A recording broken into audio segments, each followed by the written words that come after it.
Assalamualaikum warahmatullahi wabarakatuh. Tolong, kalau sudah kita ngaji tentang masalah ruhaniyah, lepasan akalmu. Jangan kau terima di akal. Kalau sudah kita ranahnya ke Allah, hanya dengan iman, Pak, baru bisa itu terjadi. Wa may yattaqillaha yaj'al lahu makhrajan wa yarzuqhum min haitsu la yahtasib. Barang siapa yang betul-betul ruhaniyahnya itu duduk di makrifat Allah, apa di situ Allah katakan makhrajan, Allah akan menanamkan hatimu tidak ada rasa khawatir. Cukup taka gur 1 juta, Pak, dibanding dengan 10 juta. Makhrajan artinya Allah akan membuka pintu yang tidak bisa dibuka. Enak Bos kalau ada kolamnya, Bos. Wa yarzuqhum min haitsu la yahtasib. Allah akan memberikan sesuatu yang kau butuhkan, yang datangnya tidak kau sangka. Quran, Pak Ibu, mbuh surat apa ayat piro? Aku kadong golek ana dhewe. Wa may yattaqillaha yaj'al lahu makhrajan. Udah. Bapak Ibu, saya ingatkan terhadap saudara-saudara saya. Artinya saya tidak mengajak, tapi nasihati. Tak kasih nasihat. Sudah benar imanmu ketika saat belum mengenal dinul haq secara akal, bahwasanya Rasulullah yang bisa memberikan syafaat secara akal, secara sudut pandang syariat. Tetapi ketahuilah bahwasanya Rasulullah tanpa diizini Allah untuk memberikan syafaat hak, wallahi tidak akan bisa terjadi. Aku sudah qasam, Pak, saya bersumpah atas nama Allah. Oleh sebab itu, sejatinya yang punya syafaat, yang bisa mensyafaati, menolong hanyalah Allah. Paham ya? Oleh sebab itu, jatuhkanlah iman ruhaniyahmu hanya pada Allah, jangan terhadap makhluk. Silahkan jasmanimu lewat akal itu jatuhnya terhadap selain Allah, tapi ruhaniyahmu itu jatuhkan hanya pada Allah. Mereka mengatakan, yang tidak percaya akan nasihat ini, wa yaquluna haula'i syufa'auna indallah, saya akan ditolong di mata Allah oleh orang-orang yang seperti ini. Artinya orang yang gak percaya itu jatuhnya iman baik akal maupun hati sama. Udah, saya tidak menyalahkan, itu iman Anda masing-masing. Lalu saya teruskan ayat. Qul atunabbi'unallaha bima la ya'lamu fis samawati wala fil ardi. Katakan Muhammad, apakah kamu akan memberitahu kepada Allah sesuatu yang tidak diketahuinya, apa yang ada di langit ataupun apa yang ada di bumi? Nyun sewu, sifatnya makhluk secara hakikat iku ora ngerti apa-apa. Contoh saya, jikalau dalam diri saya itu beriman, alim ini datangnya dari saya, ilmu ini datangnya dari saya, jelas mukhlason iki ruhaniyahnya menyekutukan Allah.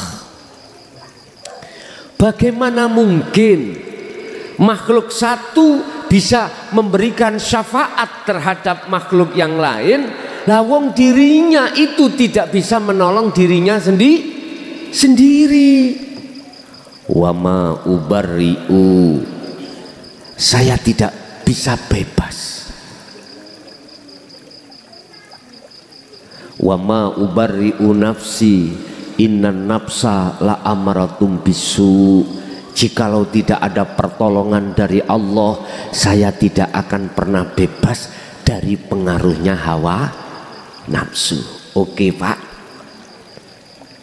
banyak di antara kita sudah lama suluk kholwat.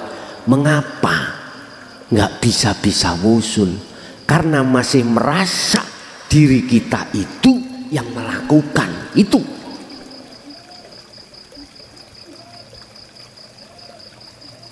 Bagaimana mungkin kau akan bisa memberikan syafaat pertolongan terhadap orang lain, memberikan petunjuk terhadap orang lain, lawang dirimu itu loh tidak bisa menunjuki dirimu sendiri. Lah gak mungkin Pak, alias mohal. Itu sifat manusia, hakikatnya seperti itu Pak. Laksana gini Pak, secara mudah bisa kau terima akal. Saya buta secara jasmani, apa mungkin saya bisa menuntun orang yang buta sama-sama buta untuk menuju satu tujuan yang benar? Gak mungkin Pak. Wis iki logika ya, bisa diterima. Ruhaniyah pun juga begitu. Jadi Rasulullah mengatakan, saya tidak akan pernah bebas, selamat dari nafsu manakala tidak ada pertolongan dari Allah.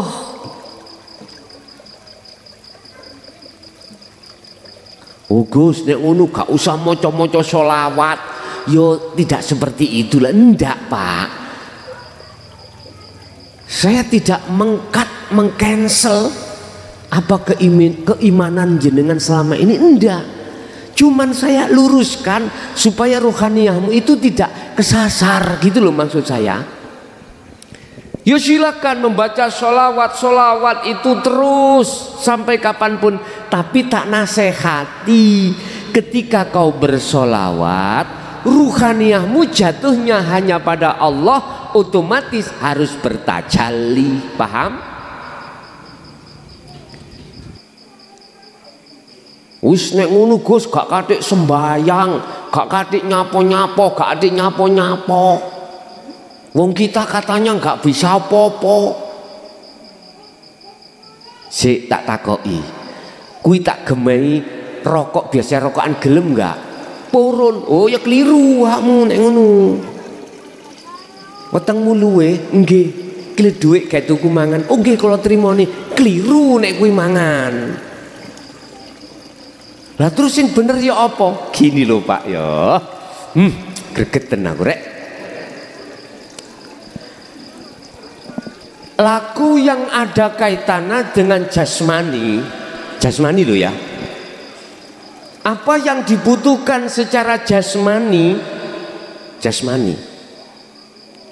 Silakan seperti air mengalir. Sing kerja silakan kerja. Kerjanya di mana itu kau lakukan, cuman ruhaniyahmu jatuhkan pada iman yang benar. Siapa yang mempekerjakan kau, yang menggerakkan kau siapa? Jatuhkan ruhaniyahmu hanya pada hidup. Itu loh maksud aku, supaya hukum sebab akibat itu berjalan dan tidak meninggalkan hukum yang hakiki, hukum yang mutlak milik Allah. Itu loh maksud saya. Jadi yang punya kumpulan sholawat, habis ngaji iki terus boyar, ya jangan. Gus, saya itu yo kalau kumpul ambek bojo saya itu lali terhadap Allah, wis gak usah kumpul. Ya aja ngono. Ya temui Allah dikala kau mengumpuli istrimu.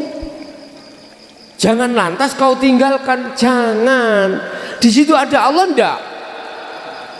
Pasti ada lah. Kau milih penailaan. Kau pilih penaknya saja laan. Meneng tidak mau gumbulan ambek keluarga, gak mau bekerja. Udah lungguh terus gini Pak. Ambek ngitung wedi nih.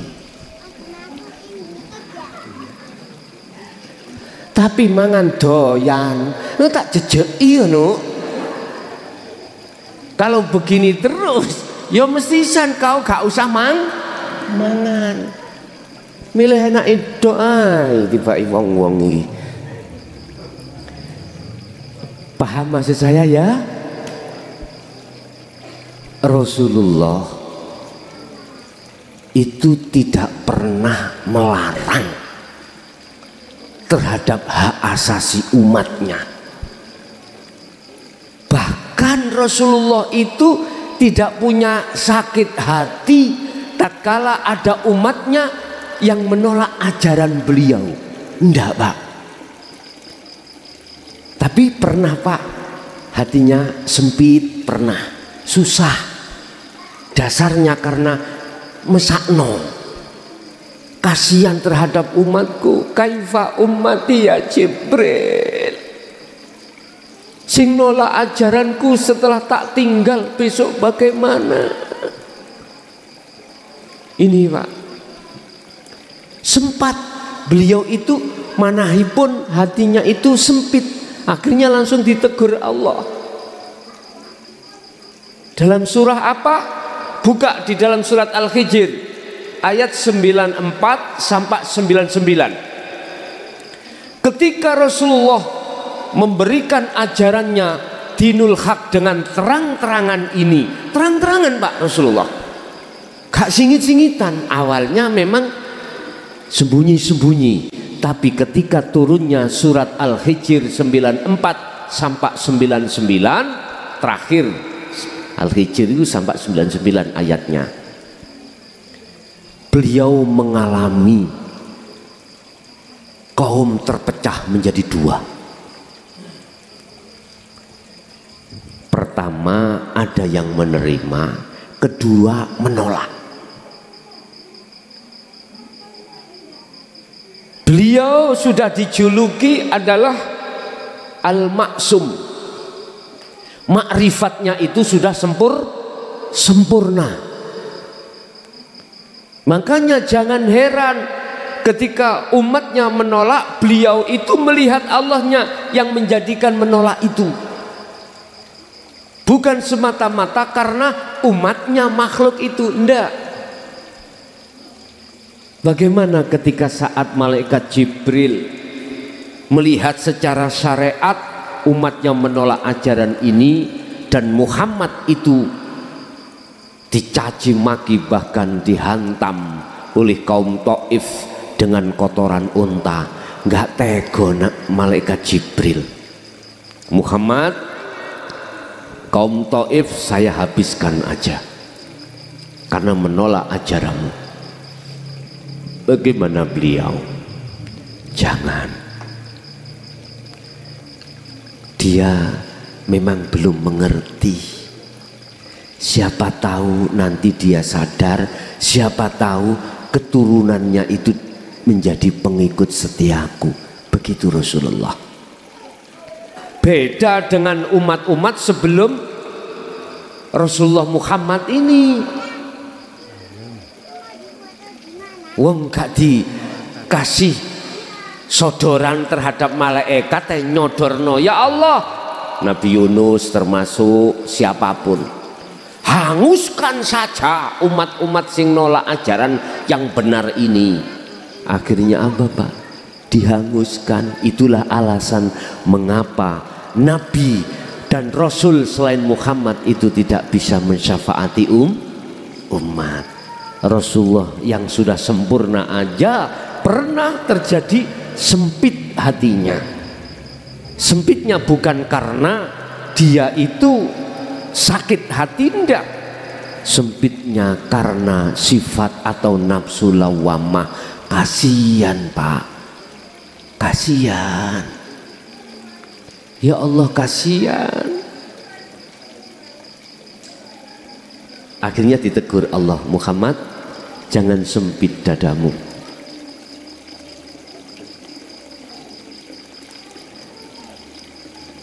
Terus apa? Kembalilah kau padaku. Sesungguhnya semuanya itu juga karenaku. Lah, tapi Rasulullah bukan lantas ruhaniyah kemakrifatannya itu jatuh. Enggak Pak.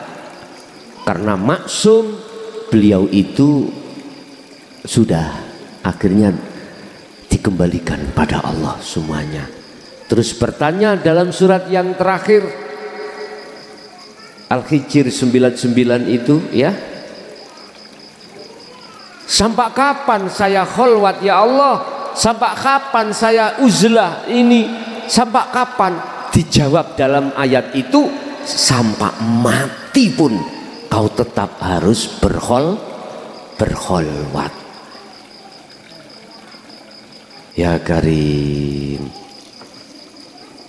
Makanya takok aku, Gus, habis 40 dino leha-leha ya ndasmu ngono. Terus iku rek sampai bongko ya harus kita berzikir. Tetap mengalirlah sesuai dengan air mengalir kemampuan dalam dirimu masing-masing.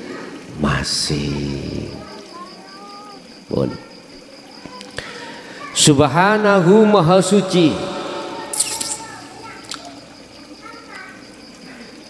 sapa Allah wa ta'ala lan maha luhur sapa Allah, amma saking apa yusrikuna kang padha nyekutokake sira kabeh.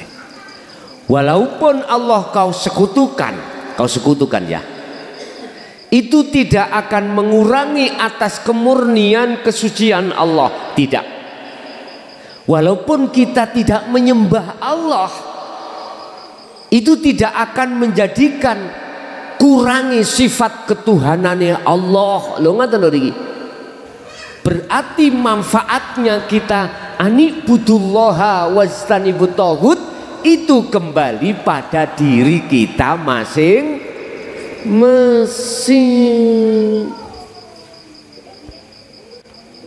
Bapak Ibu hadirin, terus apakah keimanan yang murni ini harus kita tuangkan kemurnian secara terang-terangan di tengah umum?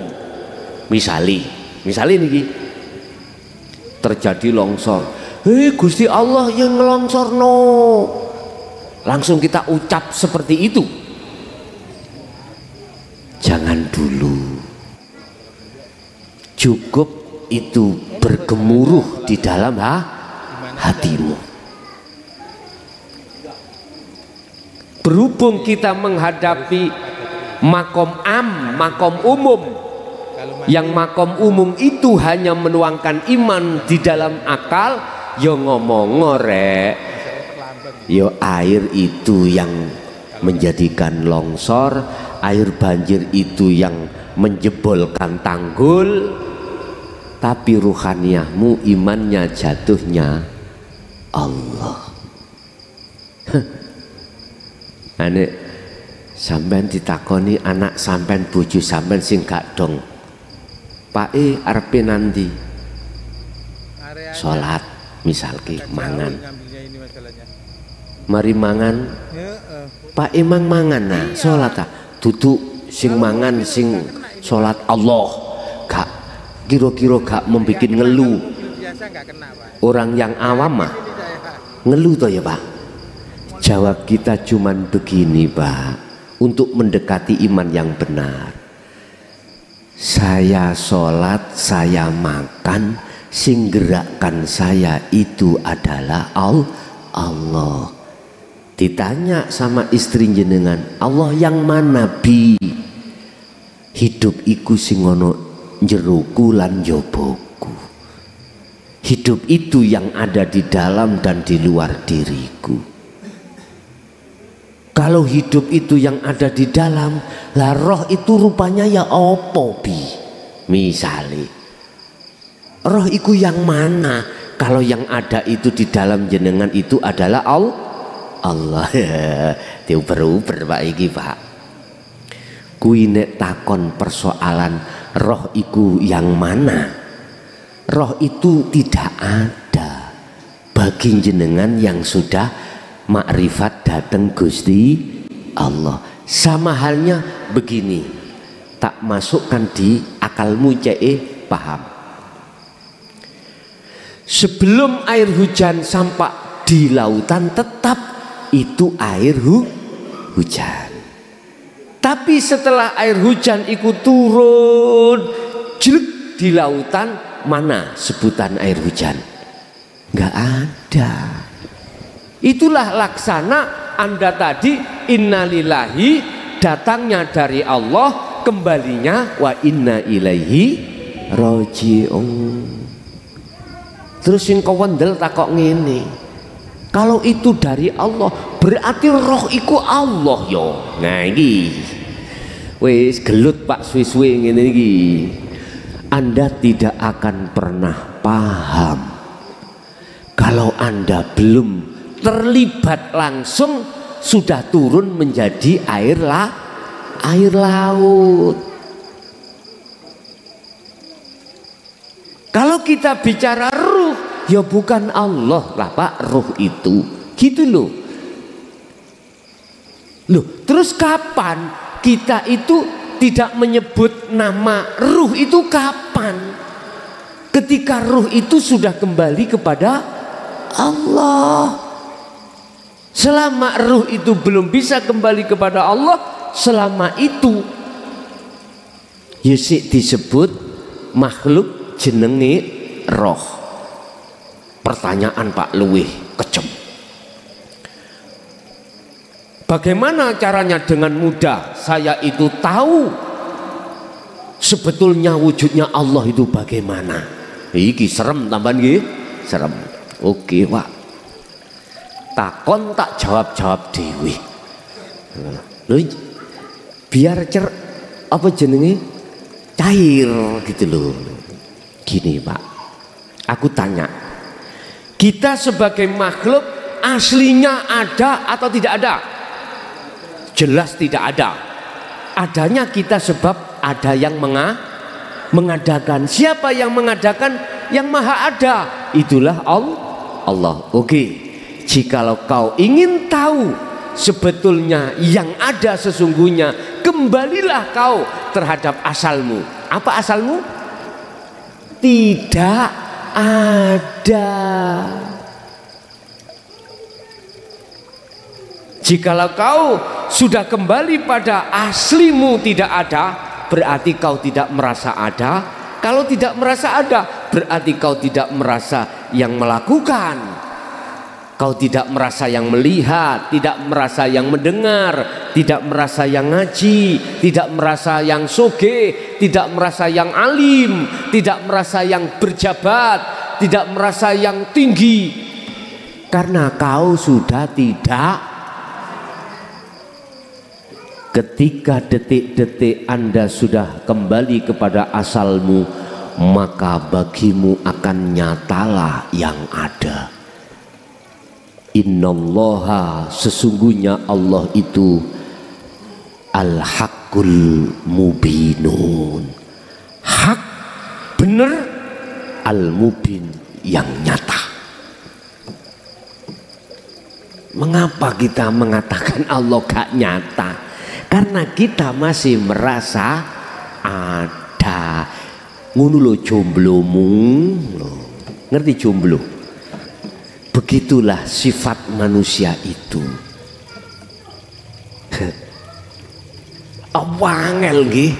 Balik nang mriku, gak angel. Wis ngene ae. Belajar turu. Tidurlah kau. Nanti jikalau kau tidur, akalmu sudah nggak ada. Nggak ada. Dan kau merasa tidak ada sudah.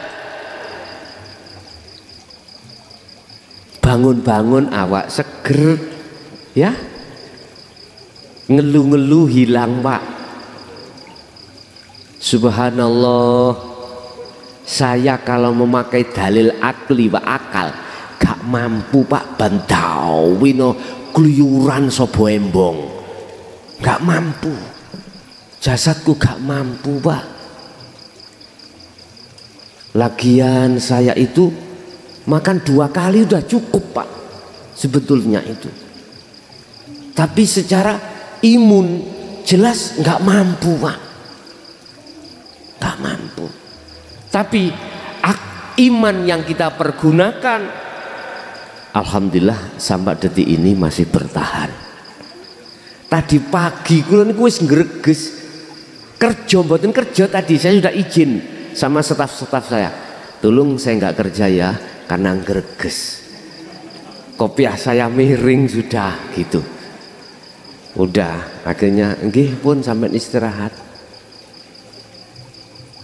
Nyonya tadi sudah mengatakan nanti kalau si pancet greges seperti itu gak usah ngaji.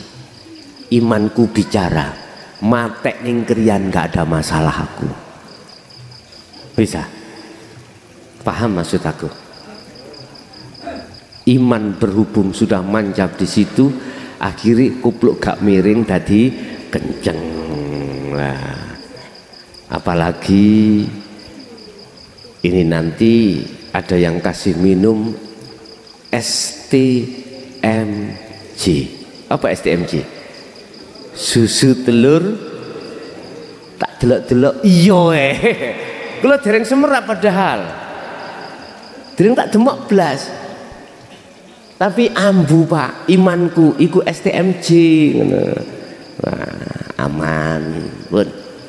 Kesimpulan Bapak Ibu ngaji malam hari ini adalah silahkan secara akal Anda beriman selain Allah. Akal ya. Sopo sing ngaji? Oh, Mr. Bell. Akal. Tapi ruhaniyahmu jatuhkan pada Allah. Sebab tanpa hidup dalam diriku, di luar diriku, nggak mungkin cocot iki sok ngomong. Paham nggih? Wis, jatuhkan iman ruhaniyahmu hanya pada Allah. Ada pertanyaan gini, Pak. Gus, biar murni akalku, besok biar tak bawa bisa menghadap menghadap Allah, baik ruhaniyah ataupun roihan, sukma ya, sukma saya dan ruh saya atau jiwa nafsu ini tak bawa biar bisa menghadap Allah. Umpama saya tidak beriman baik ruhaniyah maupun akal selain Allah, boleh enggak? Saya jawab sangat boleh. Tapi bagaimana tadi jenengan mengatakan dohir, kok mengatakan jangan ngomong Allah? Nggak ngono toh? Gini, Pak, saya memposisikan dirimu itu diletakkan mana. Bila diletakkan yang awal, berarti nggak boleh ngomong Allah. Yang menjadikan tanah itu longsor, enggak. Tapi kalau Anda diposisikan iman jopo jeru seperti ini, silakan. Tapi resikonya ya ngono kuwi, seperti Siti Jenar, seperti Al-Khalat. Akhirnya Anda dituduh ngaku-ngaku sebagai Allah. Berhubung kita mayoritas melihatnya itu dari sisi akal, Pak, makhluk moto dohir melek. menuduh Siti Jenar, menuduh Al-Khalat, makhluk ngaku-ngaku jadi Tuhan. Tapi Anda tidak akan pernah bisa ruhaniyahmu melihat hidup pada Siti Jenar ataupun Al-Khalat. Inilah persoalannya, mengapa sampai detik ini kita umat Islam khususnya yang masih bersimpuh di dalam syariat saja menolak. Di situ persoalannya. Paham Pak nggih? Oke, itulah apa yang bisa kami sampaikan terkait materi itu. Untuk selanjutnya kita buka pertanyaan baik yang ada di majelis ataupun di interaktif. Tadi saya dapat izin dari pengurus, boleh dibuka tanya jawab baik di dalam majelis maupun di interaktif lewat telepon. Silakan Anda untuk menelpon di 082 141 295 309. Cuman kita berikan waktu terlebih dahulu yang ada di majelis. Monggo.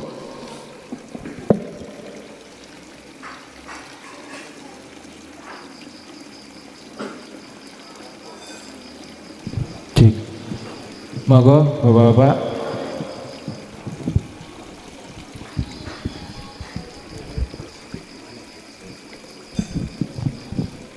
Assalamualaikum warahmatullahi wabarakatuh. Waalaikumsalam. Tadi nderet tanglet lintune teman iki. Manusia hidup di dunia ini ditakdirkan oleh Allah, dijadikan oleh Allah makhluk yang sempurna. Sempurnanya makhluk manusia itu apa? Apa saja? Sempurnanya manusia Apa saja? apa saja? Ngoten nggih? Nggih. Sudah Bapak? Oke.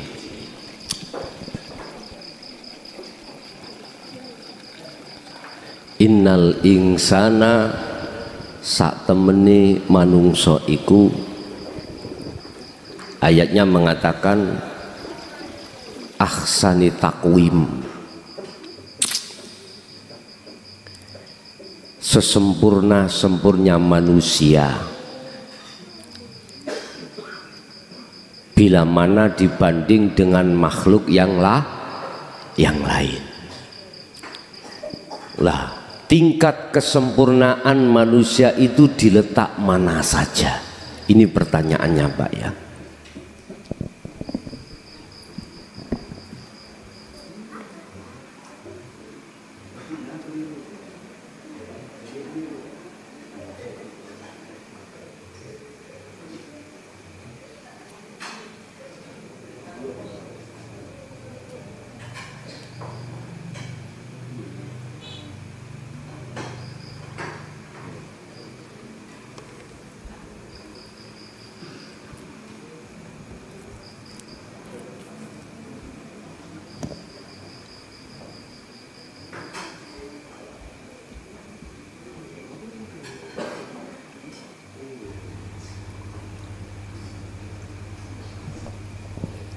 Pertama, secara fisik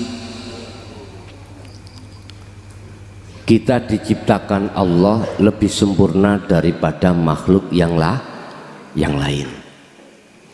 Kedua, secara ruhaniyah yang disebut insanul kamil, ruhaniyah itu di samping disertakan akal juga disertakan nafsu.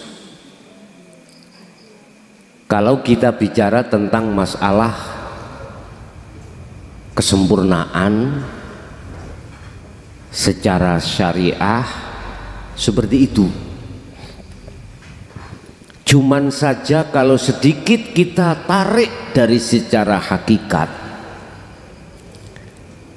yang disebut sebagai kesempurnaan manusia itu manakala fi ahsani takwim, kesempurnaan Anda itu manakala sudah sampai pada Allah yang disebut wa inna ilaihi raji'un. Ingat, inna lillahi, dari Allah, sesungguhnya itu semuanya dari Allah. Akhirnya bernamalah roh, bernamalah jasad, bernamalah insanul kamil. Terus Anda ingin wa inna ilaihi raji'un, maka harus memfanakan, menafikan nama-nama ini tadi yang muaranya masuk hanya ada Sang Yang hidup ini. Ketika manusia dihadapkan pengajaran untuk supaya bisa kembali kepada negeri asal, banyak yang menolak disebabkan karena dirinya terpengaruh dengan nafsu dalam dirinya yang mengatakan bahwasannya selain Allah itu menjanjikan, maka ruhaniyah kita itu tidak mau keluar dari jebakan nafsu. Inilah yang kami sebut sebagai ruh yang terkunjoro, nafsu yang menjadi budaknya, ruh yang menjadi budaknya hawa nafsu. Surat Ibrahim ayat 3 dikatakan, nafsu atau iblis dan tangan-tangan iblis wa yastahibunal hayata dunya alal akhirah, membikin kesenangan dunia ini dihidangkan terhadap ruh supaya